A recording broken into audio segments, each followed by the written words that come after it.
How do we productionize ML? We want to go create this machine learning model, a GenAI related model. Like, what is this machine learning process? Where do we start? Usually starts with an idea. Could be coming from an engineering team. At that stage, the requirements are pretty unclear. Everybody has a different idea of what and how things should work. First step would be trying to define what should the data look like. The next step is trying to identify the tech behind it. Just use something that's already existing. Azure, OpenAI, Claude, get all the tables and these related documents in a database together. Choose a chunk size, and then each of these chunks is mapped to one embedding that is stored in a vector database. With the prompt, the retrieved chunks, and the user's question, we pass all of that to an LLM. Have a very simple front end that people can test with and put it in hands of people to test. When you have an answer, that's where all the evaluations start. That's where the movie starts now. Up until this point where we had the answer, that's just the feature pipeline. After that, we need to... Today's guest is Surabhi Bhargava, machine learning tech lead at Adobe. In this episode, we'll explore how to go from a vague GenAI idea to a working prototype, why evaluation is the real work in productionizing LLMs, and what it takes to build RAG systems at scale. Don't forget to subscribe to Data Neighbor on your favorite podcast app and YouTube. It's the best way to stay updated. With that, let's dive into our conversation with Surabhi Bhargava.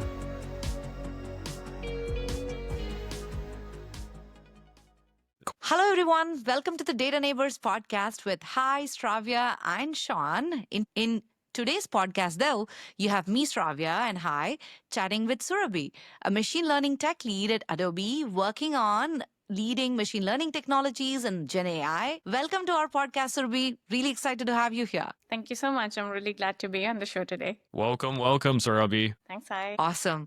So, Surabhi, we've had so many different conversations in our podcast around machine learning, specific details about GenAI and the overall industry trends. One specific detail is something that we'd love to speak with you about, especially since you're the expert in that area. So, can we talk about how do we productionalize ML? What is this machine learning process? Where do we start? Let's say if you have this idea, one big idea about we want to go create this machine learning model, how does that work? And how things have changed with you wanting to do a GenAI related model and things like that. Yeah, I think that's a pretty interesting topic. It will cover various aspects of the entire process. And what we can do today is that we can start with maybe how people can get started on a prototype based on some requirements or something that they want to go ahead with. And then once we have the prototype ready, then what are the next steps from taking it there to all the way to kind of in a product? I hope that sounds like a good plan. Sounds great. Let's do it. Okay. So typically when it comes to creating a prototype or a POC, as many people call it in the tech field, usually starts with an idea. The idea could be coming from an engineering team, or it could be coming from some product managers that we typically work with. It usually starts with a set of very vague requirements. Like when it is in that stage, the requirements are pretty unclear. Everybody has a different idea of what and how things should work. So at that stage, I think it's very ambiguous and people have to kind of iterate over multiple steps and see how things are going. So first step would be trying to define what should the data look like what is the kind of data that we're working with. So when it was before generative AI, there would be actual data like text or images or videos, depending on what kind of problems people are working with. And there would be a lot of annotated data with kind of the problem that you're trying to solve. So if it's object detection, then there would be images with annotated bounding boxes and class labels and so on. So that would kind of be the first step of collecting that data, of figuring out what it should be. And many times you can just use open source data sets available for the first POC. But more so with generative AI, still we need to figure out the input data, but many times the outputs aren't figured out by the time we start. It's also kind of an iterative process. But once we have a data and we have a fair understanding of what we want to build, the next step is kind of trying to identify the tech behind it. And again, here, the first prototype, my recommendation is that we just use something that's already existing. So it could be open. It could be that you start with some of these APIs. There are so many in generative AI. There are so many people who offer that. You can use Azure, OpenAI, Claude models. And so start with some of the APIs and figure out what the tech stack should look like. So if we take an example of a RAG system in generative AI, then figuring out what kind of embeddings you're using, what database would you like to use, what kind of pre-processing or chunking strategies are going to be good for the use case. That's kind of going to be important. Just try to build something really soon. What I have personally found a good idea to do in this stage is to have a very simple front end that people can test with and put it in hands of people to test. So that could be me, my team, or it could be the product managers that we work with. And that way, like, I've always gotten feedback relatively fast. I personally am not a UI person, so I don't know how to build like good interfaces. So I try to build something really simple. It could be Streamlit or just a Jupyter notebook. And then I creatively build things forward as I get more feedback. But at the prototype stage, I think it's just important to try out different combinations of technologies that can be used. And by the end of this prototyping stage, what would be good to know is what works, what doesn't work, have a fairly good idea of what is a good output. In certain cases, it's easier to define, but in generative AI, it's very hard to tell that this is a good output or this text is. That's the hot topic right now, right? Yeah.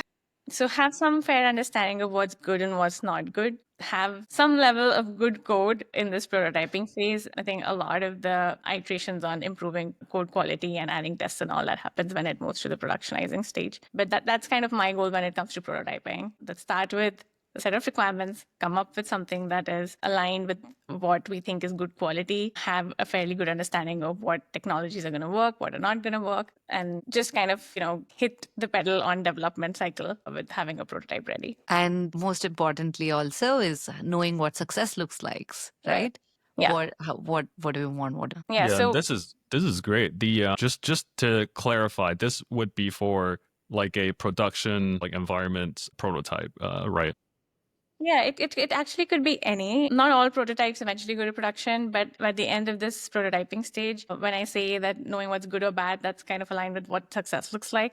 And then having a fairly good idea of what technology I want to use when I'd want to take it to production. And that's kind of what my goals are when I do this prototyping step. And I think that would be helpful for anyone who's starting in the field as well to kind of know better about different types of things available. Like one kind of embedding is better for one kind of task and another kind is better for another one. So it's also good for people who are exploring to do this very frequently. Helps you learn about what are the different options available and thinking out more about how to like chalk out the problem and define the problem itself. Yeah, this is great because, like I think especially right now, vibe coding is all the vibes, right? So when when people like me that have never deployed a machine learning model before, I'm just prompting it to build stuff for me. So we never really think about like, all the intricacies, all the system designs behind the scene. And then when you look at the discourse on LinkedIn, probably people are kind of like, hey, the vibe coders don't know what they're doing. And then the more certified folks is like you just see all these different types of camps of people in how they think about prototyping. So I think, hey, the world exists in both places. At the end of the day, the outcome is the same. Like you want to build something, you want to prove out something. But if that actually goes into a usable production ready thing, you still have to follow the same process.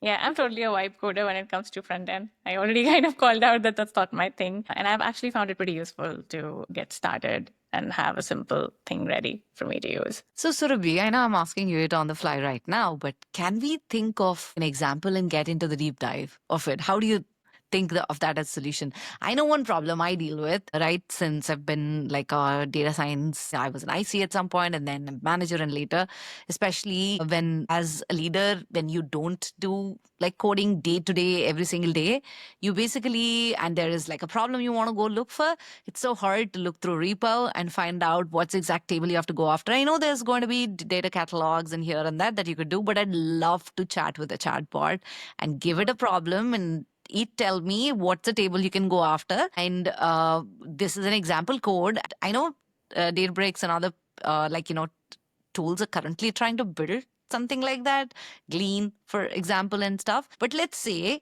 we have a GitHub repo, right? And entire data science code or even ML code or analytical engineering code is up there. comment it really nice. Let's assume the best case scenario, which is not always or generally not practical. And let's say everything's commented. We just know what data tables exist, what are the codes exist. And let's say we're building the system for within the company. Can we talk about how do we start this? Do you think this is something that we could talk about today? Sure. I think that's a good problem statement. I think many organizations would love to have a solution that exists like that. And I think you rightly pointed out that Lean is doing something like that for enterprises already. But yeah, we can definitely talk about that. So do you want to maybe Yeah, narrow let's down the dive problem in. a little bit? Let's have the problem statement. Hi, what do you think? Do you think this is something we could? I think that's a great thing to talk about. That's a great case study. I would love to learn Yeah, about I it. would love to know for myself, right? Yeah, I Yeah. think that's a good problem. We could maybe make it a little bit more concrete. Sure. Let's say that there are certain tables that are there, and there are also some documents that describe what's in those tables. And we want to build a system for somebody who can talk to this chatbot and ask it to retrieve specific data based on Yeah. these documents and Yeah. tables. Is that Yeah. Yeah. I okay? mean, to be honest, even pointing out is enough to start with. And then we can point out to why SQL code it or why Python code it later. Yeah. But even getting information, because there's tons of variables and tons of different things that talk about it, but all the information is available in the documents. But Yeah. we have, instead of us going and reading all of that, how do you build a system that helps us answer it? Yeah. So let's start with the database here. I think we would first need to find a database that can store all of this. So you're saying that it already exists in GitHub, but that won't completely work. Like, we would have to store it somewhere to be Absolutely. able to use it. Yes. So we first have to get all the tables and these related documents in a database together. So that would be kind of the first step of doing it. Next, we would have to process them in some way that we can use them later. So this problem can be solved by using a typical RAG approach, Yeah. where we first, based on the user's query, retrieve what is relevant and then pass that on to a large language model that tries to generate the final answer for the user. So this problem generally fits well in that theme. So So once before we dive in, Surabhi, I can probably remind viewers what RAG is. So RAG is a augmentation like tool. Basically, instead of directly using large language models to give us what it knows based on the table names that it can search the entire web, we obviously don't want it to search the entire web based on the little information you give them. You want it to get the context from the existing documentation of whatever we can provide them, which in this particular example, we have a bunch of documentation about the data tables of your company and stuff. So that is a typical RAG, like you said, a problem that RAG could solve. So get the context from the existing data that we provide them and use that as one of the input variables into LLM so that it helps use the brain of LLMs of some sort with this context and helps us solve the problem, right? Yeah, like if we consider it as an exam and we're taking an exam of these LLM models, and we can give them either the entire data, which is all the chapters in a book, or we can focus that down to certain chapters, which would be only the specific data. And so with retrieval, we're focusing that down to just specific chapters or even things within those chapters, so that there's less context to use while answering the question, and it makes things more less hallucinations. It's like an open book exam in the library versus open book exam with one book. Yes. And then one book is RAG versus the entire library, which is the internet. Even certain pages from the one That's book. even specific. Yes, even more specific. Chapter Yes. 2. That's it. Don't look anywhere else. That's true. Yep. So once we have the data ready, and by ready, I think in a form that we can programmatically consume. So tables maybe could be either an Excel format, they could be SQL tables, any format that works. And then the documents, let's just say that we decided to choose the format of Markdown files for those documents, and then we start consuming them. We would have to pre-process them, and pre-processing is needed because we want to remove anything that's noisy, and B, we want to chunk it to smaller pieces, which are easier for us to convert to embeddings. For a RAG pipeline, we would have to convert both the incoming user query into an embedding. An embedding is just a representation of the text that encodes the information in the text, and everything that's in the source documents also into an embedding. So to be able to do that, we have to choose a chunk size. It should not be too big It should not be too small. So there are some experiments that people usually conduct to decide the size. Like how many chunks you basically divide this information into, right? Is that what you mean by chunk size? No, not quite. So how many tokens are in one chunk? So like if I say only Okay, 50 sorry. tokens, then that's too short. If I say like 5,000 tokens, then that's pretty long. Mm. That Like makes sense. 250, 500 tokens is maybe a good starting point. There are techniques that do long RAG as well, where the chunk size are much bigger, like 2,000, 5,000 tokens. But I think 250 to 500 is a good place to start when it comes to chunking. What are the pros and cons, Surabhi? Maybe like what does this mean if it's a bigger chunk and smaller chunk? Yeah, if you think about chunk size in terms of tokens as very similar to the number of words. So if I have a long sentence and I just decide to take the first few words of that long sentence, then it's not very coherent. Like you lose the context. But if I try to keep it very long and I take like a full paragraph that has information about 10 different topics, then it's also not specific. So we want to keep that size so that it has enough context and is also pretty specific. That's why, like, I think people want to keep the chunk sizes in a range that has the benefits of both. But then there are certain benefits to keeping longer context also. It works better for certain kinds of documents, certain kinds of data. There isn't much of a benefit in keeping it too short because you're just losing. So you do provide all information, but where do you cut it off? Is that what a chunk exactly means? Yeah, where do you cut it off? So you might want to keep like 20 words. Let's move from tokens to words. I think tokens are kind of analogous to words. So you should say that I want to keep a chunk size that has 200 words. So that is a decent amount of text that could have meaningful information, but it's also not too big that it has information about too much context that it's not specific enough. So what about other words in that paragraph or like in that page? Do we discard them or do they go into another chunk? They all go into another chunks. If you have 1,000 words and each of your chunk sizes of 200 words, then you end up creating 5 chunks like this. Makes sense. And after you have these chunks, then we have to select an embedding model. And there are certain nuances in even selecting the embedding model. First one is just this, like, what language is it in? Because now there's so much, all these language models, they also work multilingually. So like Cohere has a multilingual embedding. OpenAI has embeddings that work with even larger chunk sizes. So like we were discussing about 2,000 words or 5,000 words. So OpenAI has a text embedding large, which you could use for these larger chunk sizes. There's certain ones that work better when it's tabular data. So based on what kind of data we're working with, we have to also select what embeddings we want to use. And then each of these chunks is mapped to one embedding that is stored in a vector database. So vector database is the next choice that we will need to select, like which one do you want to use. And again, there are various options, like there's VB8, there's OpenSearch. So before we go ahead, I am trying to understand the chunk size and like the type of words that go in. It's almost like when you're giving some information to a person, do you give in one sentence each or do you give context together each? Because if they're together, it provides more information with the right context. You give too much information, they just get lost as well. Could you like is it synonymous to that a bit? Yeah, it is. Like you don't want to give too little information that they don't really know How to focus map on. together, right? Which context, because these chunks are going to be apart. Like, how does it know the relationship between these chunks? So, if you put it in the same chunk, probably the relation itself is it's coherent, like it's within that information. Versus if it's strewn across, then there has to be a relation between the chunk sizes that also has to be conveyed to LLM, right? Yeah. So the information is actually encoded in the embedding, but the embedding is created by these chunks. Yep. And if that chunk has too many concepts in it, which is it's too large, then that embedding may not be very good when someone asks a very focused question. So if we take an example of car brochures, and the brochures that you have are about 3 companies. Let's say you have Honda, Toyota, and Mercedes, and you created a chunk with all these documents that has information about everything. And the user just comes and asks, I'm interested in knowing the price of Honda in 2025.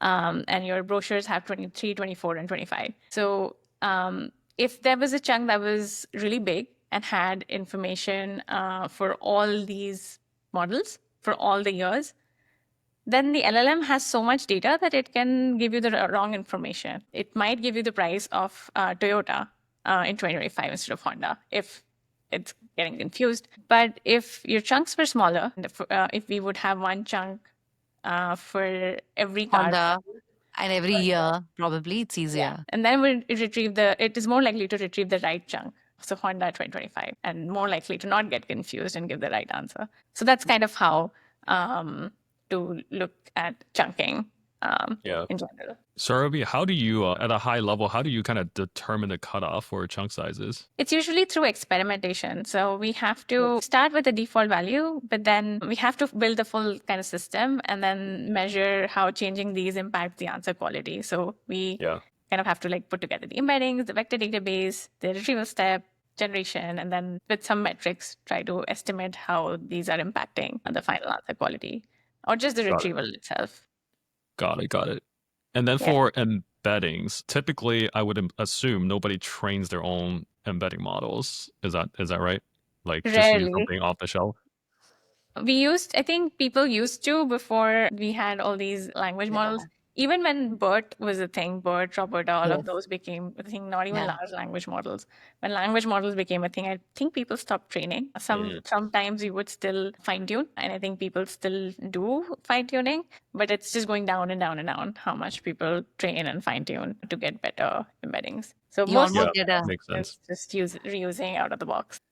Yeah, it's you almost get a like a packed, very good product. So it's all about like using it to for our own, like problem rather than actually making the tool yourself. Yeah, I think with so many options available right now and everything working pretty well right out of the box for most use cases, people are trying to just reuse. I still think like in certain cases, if there's something very, very specific to a domain, there is benefit of fine tuning. I don't think anybody's training from scratch. I mean, that's a business right there. If Yeah. probably you're listening and you think there is this specific domain or this area that you think LLMs are not still great at, then that's like an area you could just go solve for yourself. Yeah. Right.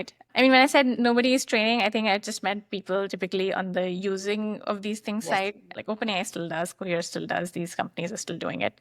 Yeah. But it's fairly less as compared to how much it used to be before. It's part of the reasons why like it's a lot more accessible to just build new Gen AI products, new ML models, because like it would be crazy if I were to build a website, the analogy here, if I were to build a website and then I also need to build the shopping cart feature, like if I were to build an e-commerce website, that would take way too much time. But I'm not here to build a shopping cart. And like I think that's something the audience can take away from this. Yeah, that's true. Like completely true. Shopping cart feature, inventory management in your example, like those are things that you can just out of the box rely on other people who build that for you and create your website. And similar to that, if someone just wants to create a product and their product isn't the embedding, then it's just easier to use out of the box available embeddings. And they're pretty good. It's not that they aren't good for majority use cases.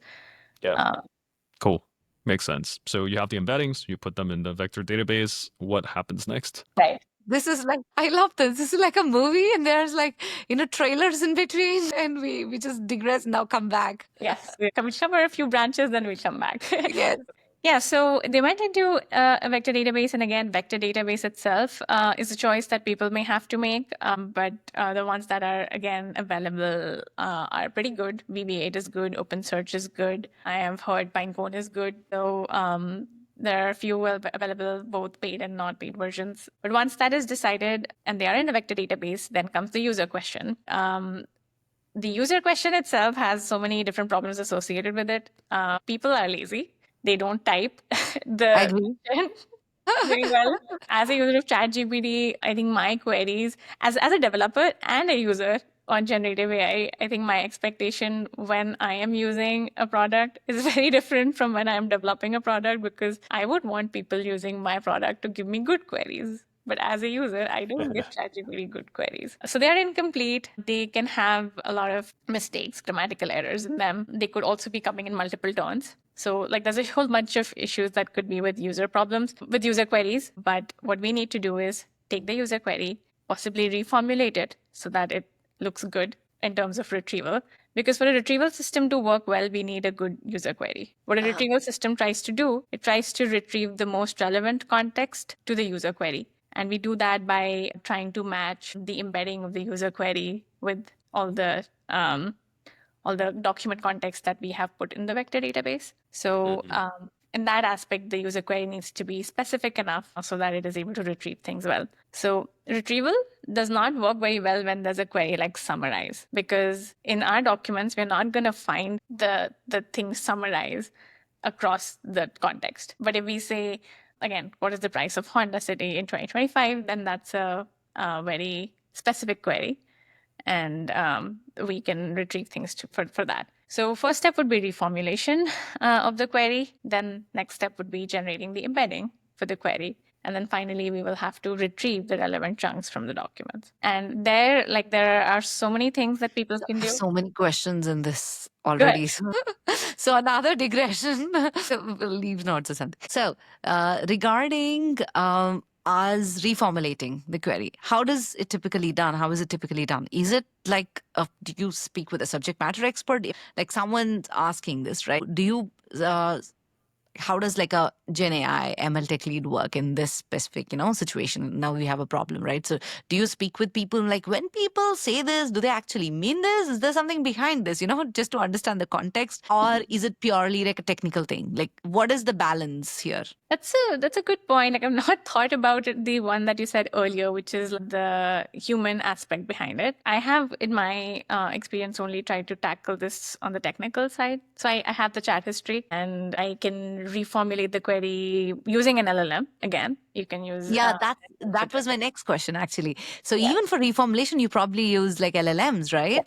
Yeah, like LLM as a judge, now LLM as a reforming. Look, for every part, it's almost like another human sitting there to help you resolve this. Yeah. And sometimes even under the hood, some of these solutions for RAG, they already have that component inbuilt. So in such cases, you can just directly pass user's query to it, and that decomposes or reformulates. So I didn't mention decomposition earlier, but like sometimes the queries are loaded. You can say, I want to do this and that and this and that, and then there's like 5 things in it. And the full query does not work very well, but if they are decomposed into multiple and executed in sequence, that tends to work better. So there's both reformulation and decomposition, and many tools do that for you already.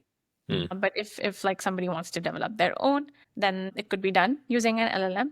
I'm sure there's some human research or like user experience research that could be done to your first point, which is like, do the users really mean what they say? Well, I'm not very sure, but it's a very interesting thing to like look into. But from the technical aspect, I think it can be done in a sufficiently good way to make it work for retrieval, at least. Yes. Using an LLM. Basically, from technical perspective, based on all the context you gathered through the documents and through the older chat history or the context or the chain of the commands that queries that you've gotten from this, you can create a technical system that uses all this information to help reformulate and go further. Yes. Could like imagine definitely if you have a subject matter expert or something that could help build these systems in like even more specific way, where if you have these particular type of queries, you definitely go around, this is the actual thing that they're looking for, right? Versus imagine if we open the system about going and coding with the existing data to a product manager, to like a salesperson, to customer supports person who does not even know anything about technical details. They would probably ask a query in entirely different terms without like the specific technical details in it. And that would probably need some sort of a way to tell LLM that this is what they actually meant. So some rules, heuristics, or whatever you might call. Yeah. Yeah, I think now that you kind of mentioned that more in detail, for fields that we're not familiar with, like if I am not familiar with healthcare and there are the user of this LLM is a physician and they're using the terminology that the LLM is not used to, and we have to kind of make the system work in that setting, then having a subject matter expert is going to be needed for us to be able to reformulate the query. Because if the LLM is not familiar in that domain, we need other things also. We need to fine tune the LLM in that domain. I know. Yes, but in any case, we would need someone who's familiar with that domain to help us create the system. So I think that's a good point there. Until we probably have like an out of the box system taking care of healthcare, as which probably are in works right now. But yeah. I think many people are doing that. Yes, many people are doing that. Yeah. Yeah. It's Very pretty. high. I think I cut you off. Yeah. No. I think we're good. I think this just generally highlights, how like prompt engineering is so important, right? Because if you give it like a paragraph of, to your point, sort of like 5 different things that you want in one shot, like it's gonna get confused, whatever, no matter what the LM is at the end of the day. Mhm. And you're trying to help the model to get to the actual thing that you're looking for as easily as possible. That's why people need to learn how to speak to AI, like, air quote speak, so to speak. Yeah. I know we're talking about like productionalizing RAG specific use case right now, but love your point, Hi. People who are listening to this could like use this to understand how LLMs work, right? Like what, like the reformulation, why do you even need it? So that use case is so beneficial for every person who's just chatting with LLMs today. I've seen myself, Hi, exactly like when I started off, I used to just dump all this information and it was so bad at like just picked up one part of it and just gave me a big long answer. I'm like, no, that's just for little context. And why do you take it seriously? Then I had to be specific around this is what it is, 1, 2, 3, and then finally do this. Like as specific as I get in like be clear in explaining what I'm looking for and what's the input, what's the variable here, and what's the output, then I get like the best output ever. So this knowledge is going to help people to just get LLMs do what they want them to do, right? Yeah. And I think doing things in iteration is the key with LLMs also. I think as you would do with a human being, start with something, refine it next, do it step by step. And that's kind of when I have had more success with it. But an interesting point on prompt engineering. And then we haven't really got to prompt engineering yet, but when we do, I think the point that you were mentioning was about how users structure their query. But then there's also a whole different thing on how each of these models has their own meta prompt that developers create while creating these tools. But yeah, Nice. I think we'll come back That's to interesting. user query. Yes, reformulating. That's where we are. Coming Yes. back. So reformulating, generating the embedding, and then retrieving the most important content from the vector database that's relevant to the query. And there's just so many things even there. Like it could be a simple similarity-based thing.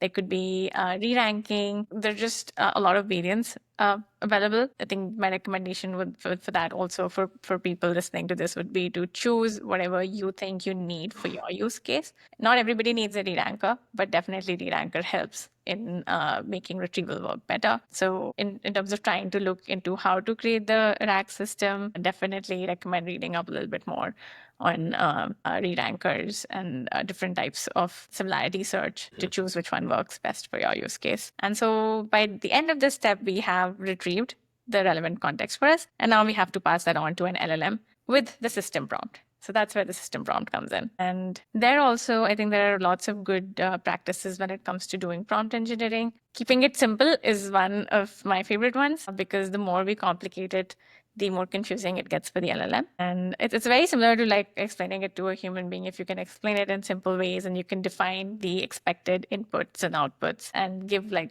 step-by-step instruction on what to do, the LLM will do it better. But if it's all convoluted, then the response is also going to be convoluted. So this is so funny. So people needed communication classes and how to communicate better and all of that in the previous world or before LLMs. They'll need it even now to talk to LLMs. So communication is still very important in the world of LLMs. Knowing how to ask for what you want is the most important thing. The art of questioning, probably, right? That's what prompt engineering is. Yeah. Totally. Like, what do you want? What format do you want? The more specific that the user is, the more likely they're going to get a good response. But then also depends on which LLM you're using and how much context window it has. Don't for the audience, don't take offense that the LM is not good enough for you. Think if you're good enough for the LM first. Hey, I just invented a quote. I think I was that's going to say that's a t-shirt line right there. It is true.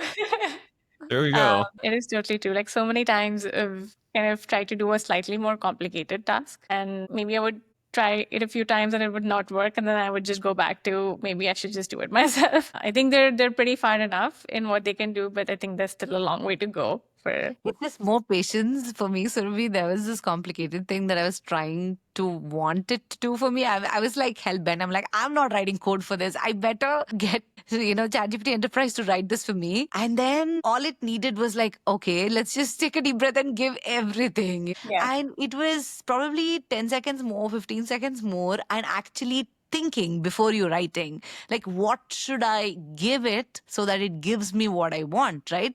You Yeah. need to pause, think, and then generally, even though it's maybe 10, 20 minutes extra work, it's easier to not do that and just type because you know what to type. So Yeah. when if we have the patience to pause, think, and actually give the right input, you actually do get, even for the complicated queries, you do get an answer. Because if we are in a hurry and try to get it, we probably waste more time that way. Mhm. Instead of pausing, thinking, and actually giving it the right question. Yeah, 100%. Like the more information you give it, the better your instructions are going to be, the better the response is going to be. When It's you break that almost into like steps. it's almost like LLMs forcing you to be more human or more like philosophical. And like, just pause, guys, just pause and think through and be thoughtful. Yeah, it's the same, even with the LLMs, like garbage in, garbage out. So if you're Yeah. gonna give it good instructions, you're gonna get good outputs. So now we have the relevant context. We have a prompt that we have created that specifies what the input is, what outputs do we want it to be like. If we want any reasoning in our answers, which is useful for in certain cases, like if it's a calculation related thing that you're trying to do, or you want to add information about, oh, I got it from this table. Based on these documents, I think this is the answer. So then you might want to add a chain of thought component as well. And it could be something very simple as writing an instruction that says, give reasoning step by step, or outline the steps that you follow to arrive at this answer, which makes it more explainable for users. So I think that also is good for establishing like trust, that users can go back and see that is it actually giving me the right information or not, which is very crucial when it comes to like product applications because of like hallucinations, and if it's a very sensitive domain, then you may want to do that more. So you have a prompt that has all these components that you want. It can also include things that you don't want it to do. So if it's anything like prompt leakage, you don't want it to leak your prompt, so you could just put in the prompt itself that if somebody asks you a question about your instructions, then give a canned response. It could have things like that also, or for like foul language. So you could put it in the same prompt, or it could be a different component. But those are some of the instructions that people typically include. And the simpler we keep it, the more well-defined we keep it, the better it's going to work. And I think what you mentioned earlier, like if we put 100 instructions in the prompt versus if we have 10 most critical ones, the one that has 10 most critical ones is going to have better instruction following than the one that has 100 loaded instructions in it. And once we have a prompt, with the prompt, the retrieved chunks, and the user's question, we pass all of that to an LLM. And then there are different ways of choosing which LLM based on what the context is, what kind of functionality do we want it to support. Do we need a reasoning model or we don't? Also goes to which model gateway we are using. If like we're using Anthropic models, then we will not have access to OpenAI. But if you're using Azure or Amazon Bedrock, then we have access to like a set of models and we can choose whichever. And then after all of this is sent to the LLM, then we have our final answer. Hopefully that will include that based on your question. This is the table that I think you should use. And that's because these documents mentioned that this table is about XYZ topic, and it doesn't leak the prompt if people ask it to leak the prompt, or it doesn't really engage in any harmful behavior. That's kind of what you would expect from the system, because once it's out in the production, like once it's out in the prod environment, then people can do all sorts of things with it. Like people really try to break it. So Give me something to hack my company's database. Things like that. But Surabhi, one important thing, did you end? It's not complete, right? Because we need to yeah. understand if the answer was right or not, right? Exactly. Yeah, Yes. that's when you have an answer. But I think that's Yes. where all the evaluations start. To be honest, that's where the movie starts now, almost. Yeah, I mean, I think so. Up until this point where we had the answer, that's just the feature pipeline. After that, we need to have like a lot of productionizing is actually less of the feature development. There's just so much of evaluations and making sure that it is performing well on the right kind of data sets that we are expecting users to be using. It's not engaging in any kind of harmful behavior. There are no unexpected errors happening, like error handling is a key part. Then there's so much about balancing the load, because we need to make sure that it's kind of distributed across different regions. How is the service handling the load for each of these? So I feel like productionizing starts after we have a prototype that works, and then that's just a completely different ballgame where all these other components play a much bigger role. Yeah, can't wait for that movie to start. I know. So, what's like evaluation is now the biggest need of the hour, right? When it comes to LLM specifically. So, Right. let's say in this case, can we talk about like how do we think we'll evaluate? Let's say, Surabhi, you built this for me, right? And we both work in this fictional company. And I'm like, Surabhi, I need this for our team. I'm like a, head of data. I have all these, data pipelines, data engineering, and I don't want my data scientists to do like this typical quick ad hoc questions and answers. I want whoever it is, a customer salesperson, they should ask this chatbot to get a reply of the data table, and they use those data tables and their question to get a SQL query themselves. Right. So, Yeah. and now you started building this for me. How do we approach once we get this answer for this, customer salesperson? How many users are there for this particular feature in this company? Let's say that's the question. And they're like, use this table, use that table, and use this table. That's the answer. Yeah. So I would hope that by the time people are actually using it, it has already been evaluated. And then the ways to evaluate, there are actually two main ones. In the beginning, when we don't have a system ready yet, it's typically evaluated by a human being. It could be internal stakeholders, it could be product managers, could be engineers, whoever. They would know what the expected answer is, and they would try to compare what the LLM has generated. We do this till we get to a point that we trust the system enough. And the next step would be to try to automate this, because you can't keep doing this forever. It's okay in like certain times, either in the beginning or when there's a major upgrade made to the system, because human eval is kind of the most thorough way of doing it. But for smaller tweaks or minor updates, we don't need to do a full cycle of human evaluation. And in that case, we want to have some automated metrics. So first step would be to define what those metrics are. They could be accuracy, like a most common one. And then there are other things also. Accuracy is just one. You might have experienced in your own use of these LLMs that they have different answering styles. Some of them can be more descriptive. Some of them are very crisp, and different people have different preferences. So it won't apply so much to this specific case of generating SQL queries, because there's probably, even in SQL queries, I don't think there's one right answer. You could do the same thing in multiple different ways. Yep. But in natural language, there can be so many human preferences that, and it varies so much from person to person. So we may need to define these other metrics also. So accuracy is just one, but then how much is the level of details in each of the answers? That could be another. What's the tone? How concise and level of details are kind of similar, but there could be other metrics that you define based on what is important for that use case.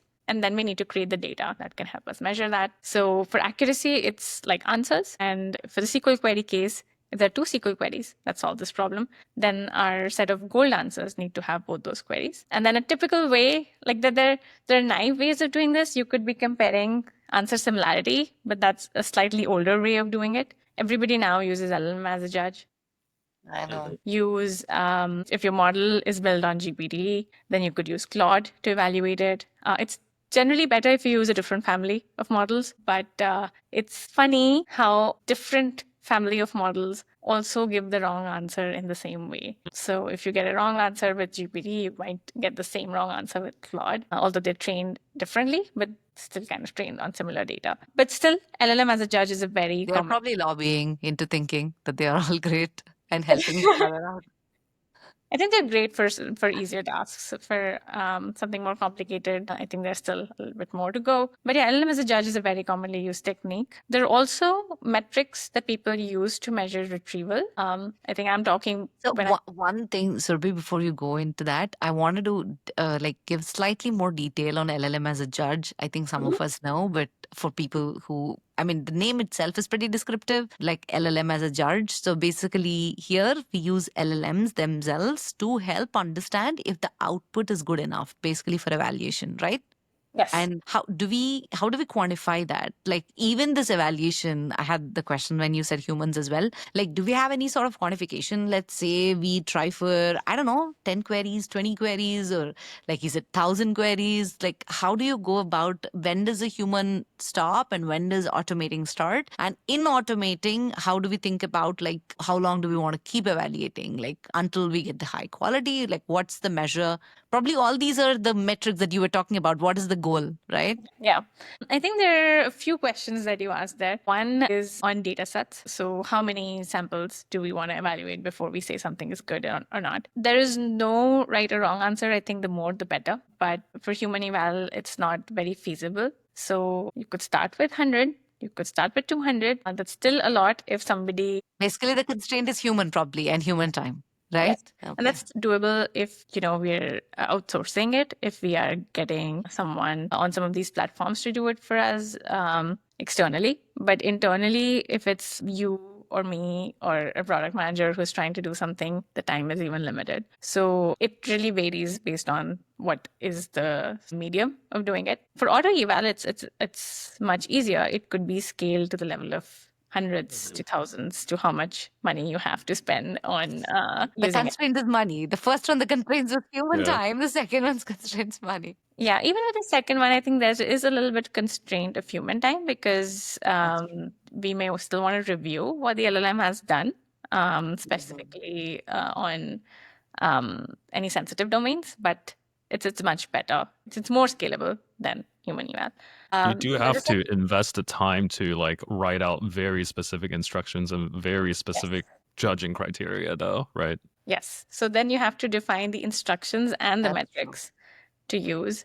Metrics could be like binary, whether the answer that the LLM has generated matches the source truth, like ground truth answer or the gold answer. It could be a rating that on a scale of 1 to 5, does this match what was present in the gold answer? You could also try to model how humans have rated the answers through your metrics. You can use the data that has been provided by humans on a set of questions and try to model that. Through or without an LLM could be done either way, and try to rate the generated ones based on that. So there are a few ways, but I think most commonly a Likert scale rating is used, or a binary matches or not is used. And in LLM as a judge, we use one or more LLMs to rate the answer generated by another system. And that way, like if we have more LLMs and all of them agree that this is the right answer, then hopefully it's actually right. But if there's just one and that says that the answer is right, it's less. You have less confidence over the like 5 LLMs say that. It's the same as the humans. If 5 other humans say that, yeah, this is right, it's more likely to be right. It's not guaranteed to be right, more likely to be right. Because even these LLMs have their own biases and their own inherent data issues. So when you say LLM, so there's Claude, there's what are the typical, like, do you use all LLMs when you come to LLM as judges? Like, how many do you think is a good number there? I would say I don't have a good number. I like using more than one, and I like using something that I have not like a different family of model from the one that I'm working with. If I'm working or a different model, so if I'm working with GPT 4.0 Mini, then I would try to use a more powerful model. I use That 4.0 makes sense. Yes. or Claude 3.7. Based on that, I would kind of choose what I'm using. Try to use 2 at least, but it varies, I think, how much you have access to. Even 1 is fine as long as it's a more powerful one. But the more you have, the more confidence you can get on the results. So Sorry. So go ahead. Yeah, no, I was just saying there are like sufficiently large amount of families out there that we can, without running into issues, right? Like you've got Grok, you've got Gemini. Yeah, you've got Llama. If you install somehow Chat. locally, Mistral, all these things, it's like there are too many to kind of to use. Then most people would know what to do with all of them. Yeah. And now, like, so many of these metrics are LLM based. So there's the accuracy and some of the others that I mentioned, conciseness, tone, they could be all LLM based. You could even build metrics that measure whether your output is biased or not using LLMs. There could be like different metrics that you can build for calculation based questions. It could still be the right or wrong kind of a thing. But you may want to also have something that measures whether proper reasoning was provided. So at this point, as much as LLMs are being used to create the feature, I feel like the same amount they're being used for evaluating. That's true. So And is yeah, generally creating the feature, you could use a less powerful one and you need a more powerful for evaluating, yeah, at least that's what I have observed because right? It's almost like a teacher, right? Like, someone solves the problem, but there's some expert coming in saying this is good versus not, right? yeah.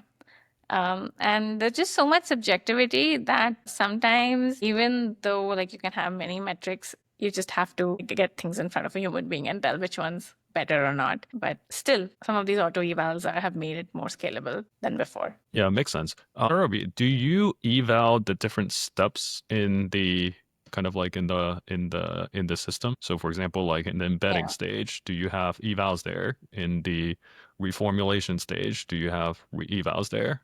Yeah, so yes and no. I think for embeddings, the kind of evaluation feels already done by people who've created those embeddings. When we want to choose embeddings and we do any evaluations, it's usually at the final output level. There's nothing specific for embeddings as such, unless like if I was trading an embedding for a certain use case, then I would evaluate in that process. But in this end-to-end system, it's kind of like with the answer. But query reformulation, yes, you can evaluate that step itself, whether the query is being reformulated correctly or not. And again, it's going to need either subjective eval or some ground truth for a given set of input questions. How does the reformulated query look like? You could even evaluate retrieval step.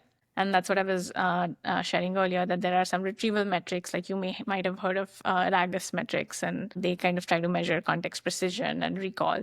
Like how important is this context? Like was all the context relevant to this query retrieved? That's kind of context recall, and whether what was retrieved is the right context to retrieve for this query. That's context precision. And I think they have a bunch of more that also measure relevance. And I believe there's something even that tries to say whether something completely unrelated was retrieved. So you can also measure things at the retrieval step. But most frequently, I think what people measure is the final output because that's what users are going to see. But some of these intermediate steps help in debugging if something Yeah. goes wrong, where the issue Absolutely. is, and helping Yeah, fixing it. that was the initial thinking of I think makes sense. Like everything has to be evaluated at the end. Like what's the output? Like is it substantial? Is it better? But then it's like, Yeah. hey, if it's not or if it's worse, then you get to diagnose what's happening in between. Yes, I think it's a very useful tool if people do it. One few times it's done, but eventually everybody just goes to the final output. Yeah. And if that looks good, I think you're okay. For the good or the bad, I don't know.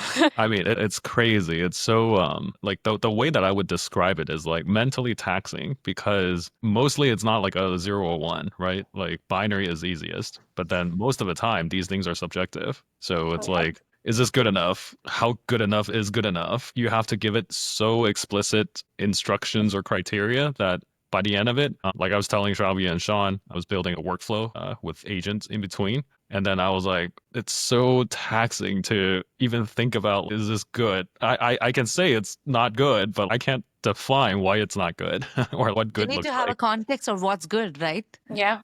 So we need to know what's good. We need to, it's like, I would say, going back, they're probably pushing us to be more philosophical, like understand, like, what is the question? Why do we want it? What does a success look like? And what are the variations of success too, right? This is good. What's really good? What's not? And I'm sure this is going to get even more nuanced as we get into a really powerful models. I think this whole thing about subjectivity and what is good might mean different things to different people. That has completely like led into personalization. You might have heard of hyper personalization with LLMs in the field of Gen AI, and that's a completely in itself a full big area of focus that people are diving into, because if like 3 different people are using the same LLM, then they're likely going to get the same response. How do we make it tailored to the person who's using it becomes equally important to differentiate the product and also to actually make it useful for the users themselves. So I think that's a completely new field that, personalization used to exist anyway, but now it's becoming very important in GenAI space as well. That's so meta, but yeah, that's so Wow. cool. No, I'm trying to understand this the other day. I was trying to use Meta AI and I was like, it asked me to sign up. And I thought for a second, sign up with my Instagram, Facebook, you know a ton about me to sign up with my Instagram. So personalization gets so much more interesting when you know a lot about the person that's beyond what's spoken to you, the LLM itself, right? Like all the biases, like, it just is an entirely big field of study or, products that we can think of. ChatGPT today does not have a social, I think they tried to do something with Ghibli trend, the photos trend, but it'll be a great world where LLMs and social combine is where I'm going with it. Great or scary, one of the two. It is Or scary. both. Yeah. I mean, it is. I mean, everything, we can look at it either side, right? To Yeah. be honest, there is a really scary side of this whole AI thing, and there's the other side of really exciting side. So if we want to be happy, we'd rather choose the exciting side and just be, have a good sleep. It is very useful, barring all the privacy concerns and Yeah. everything. I think it's very useful. Even with ChatGPT, the memory feature, I found it pretty useful because I don't have to tell it about myself every single time. Like I was working on one of my immigration-related cases, and where I have to kind of share more about what I've done and my profile and things like that. I use ChatGPT frequently, and I don't have to tell it that same thing every single time because it kind of has it in its memory, but it's bad because it has it in its memory. It has it in its memory, and I don't know what it is doing with it. So it's both kind of good and Yeah. bad that way. And you don't know where it sits. Yeah, they've Even the recently. memory part is like so interesting, right? So both imagine you and your friend are in the same situation, you remember it differently, and like 10 years down the line, we both chat about, hey, how those days were, and we went there, and then she was like, I don't remember. She probably remembers something that you don't remember, right? So what exactly happens in the conversation with LLM for it to remember? Imagine a world where we are chatting with LLMs every single day for almost all of our tasks. How does it have this super memory, right? Something that's in RAM, sort of. It definitely remembers versus it has to go and dig around and, Yeah. things like that. So that's an entire different area, I feel. I think LLM memories are more straightforward than human memories. There's probably a prompt that extracts things from our interactions and puts them in a database and then doesn't forget. Human memories. What about if you interact with them like for every single task and let's say 5 years from now? Yeah. It has all these years of information. It's just too much to search for, right? Or maybe the computing power is so good that it does search. But I was just thinking about that scenario where you probably use LLMs for every damn task. And what happens to memory then? Yeah. Yeah, they have to have some level of forgetting then also because it can't keep Yes, track. exactly. It has to, right? If not, then it's going to do a bad job for the good. Like, if it has to give you something in a second, it Yeah. has to forget. Yes. And then it'll come off a prioritization. Like, how does this whole, maybe in today's world, it's not as much, but I'm talking about like 5, 10 years from now where LLMs are going to consume us. I'm kidding. Yeah. Maybe it's a personalized dynamic chunking strategy by then. Yeah. Oh my God. It's a different podcast altogether, talking about 5 years from now. Yeah, 5 years from now, personalization. So what do these things do with our data? I think we just probably a different topic. Yep. I think coming back to what we were talking about, though, I think there are a few other things that I would definitely like to mention when it comes to GenAI applications and productionizing them. One is we don't need LLMs for everything. I feel like right now, everybody is using an LLM for anything that they want to do. And I think before they even start on that first POC, it's definitely worth making sure that you actually need an LLM. People are doing classification with LLMs. It's just completely unnecessary. Good old stats model. Yeah. They like to kill an ant with a nuclear bomb. That's the Yeah. that's I mean, the analogy. when I started, it was all computer vision, natural language processing. Things were not exactly deterministic, but still more deterministic and more predictable and explainable. And I personally still like those models better than LLMs. So that is one piece that whoever is listening to this and is kind of just starting in this field, please definitely keep that in mind. And I think the other thing that we did not touch upon is just resourcing. Even when we have the model ready and we have evaluated it on all these axes, quality, bias, ethics, fairness, like I don't know even if we covered that. But once we have kind of evaluated that, we need to have the right kind of resourcing so that the service is able to serve user queries. So that's another piece that based on the expected load and how much input and output tokens we expect, we need to kind of do the provisioning of these instances that would actually serve the requests. So that's another important factor when we actually kind of take these to production and deploy them somewhere. And I think the final one is user experience. I mean, I was going to ask that. We're almost at time, but imagine people not liking the answer. Like, how does we take the feedback in and iterate on it, right? And things like that. That's Yeah. obviously another important chunk of work. Yeah, like monitoring, feedback, A/B testing. That's kind of one very important piece to decide whether a new feature is worth rolling out or not. For feedback specifically, I think most of these tools, even ChatGPT has a thumbs up, thumbs down thing. Most of these tools have a way of giving explicit feedback. Many times feedback is implicit. Like how many times have you told GPT, I don't like this? Exactly. I never use thumbs down. I probably used it a bunch of times for maybe thumbs up a bit, but never because you basically a thumbs down is nothing but you ask it again, right? In a different way. Yeah. That's close to a thumbs down. Right. But even things like I don't like it or saying things like make this more concise, those are either direct feedback, which is implicit, or sharing my preferences. And it becomes important to track them in a privacy preserving manner. And that's a little tricky, but I think having, again, LLM based models that kind of track these trends in user conversations in a way that developers don't see the data, but they only get the insights. So if I have something working that says whether the experience of the conversation is positive or negative, I can just keep track of positive or negative and nothing else on the background. But doing it in a privacy preserving manner is, I think, the key here. And having people kind of give consent when they're using your product to send data to LLMs. I think that's also a slightly overlooked part, which most big companies do, but I'm not sure about all the startups, how much that's kind of put into it, but it's an important thing to do as well. Very cool. I think this is the first end-to-end deep dive into it is. how we build a Gen AI product from the beginning. We could definitely also have a part 2 of this, right? Like into the specifics of each of them or the end one, because we kind of wrapped it up fast, but this is pretty cool. Yeah. Yeah, I think And we didn't even talk about cost. So, like Yes. that's another area that I know a lot of people think about. Yeah, we did not talk about cost or latency. I think we Yes. did fully dive into bias, fairness, ethics, evals. I think analytics, we touched upon it a little bit with the feedback. But I think there's just much more to analytics. And if you want to like cover it now, I can go over a little bit, but if it's a different one. No, I think we can definitely do a part 2 of this. Yeah. We'll do a part 2. Yeah. Okay, that works for me as well.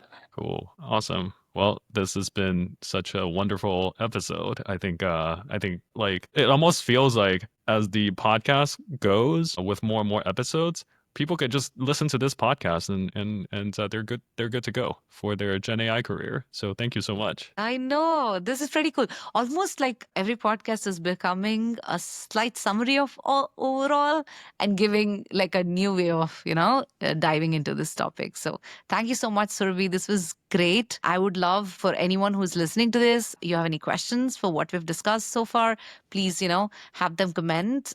So we are here to help answer those questions and stuff. And thank you so much, Surabhi, for coming in. Yeah, of course. I'm happy to help in answering any questions that people have. And I had a great time. Like it was a very fun chat. We digressed a little bit, but I hope people who are listening are still going to find all those digressions useful. And thanks again for having me on the show. Yeah, definitely will be very interesting stories, side shoot stories. I think that makes this podcast human and approachable. So yeah, thanks again for everyone who's listening. Please like and subscribe. Surprisingly, those really help with the YouTube algorithm. And because of that, we can bring more content like this to you in the future. Thank you so much. Thank you, guys. Bye. Thank you.